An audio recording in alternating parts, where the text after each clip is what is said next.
In today's video, I'm going to teach you how to effectively navigate Slack by moving to the next line within a message.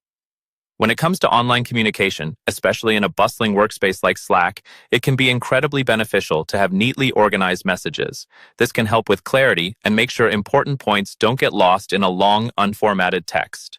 So, let's dive in and see how we can achieve just that. First things first, let's set up the scene. Imagine you're typing an important message in one of your Slack channels. You want to make certain points stand out or create a list for better readability. Naturally, you might consider pressing the Enter key to jump to a new line. However, if you've been using Slack for any amount of time, you'll know that simply hitting Enter sends your message, not exactly what we're aiming for in this situation. Instead, to drop down to a new line within the same message, you need to use a different key combination. Here's the trick. Hold down the Shift key while pressing Enter. This simple action creates a line break in your message without sending it off prematurely. It's a little different from how text editing works in word processors, but it's an invaluable tool for structuring your thoughts and ensuring your message flows the way you intend it to.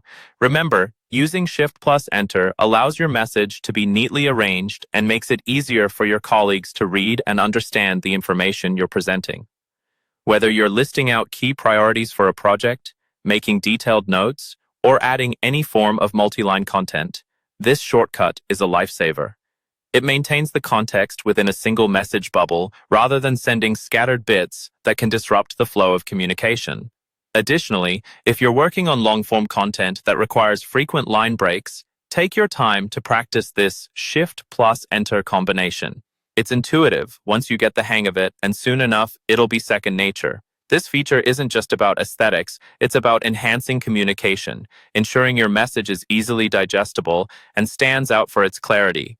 As a side note, keep in mind that different platforms have their uniqueness. While this works efficiently in Slack, other applications might have alternative shortcuts or functions for achieving the same thing. Always check the app's help or settings for more info if you're switching between platforms often. To wrap up, mastering this simple yet effective shortcut can significantly improve how you interact on Slack, ensuring your messages are not only well received, but also leave a lasting impression of professionalism and attention to detail. Thank you for tuning in, and happy Slack messaging.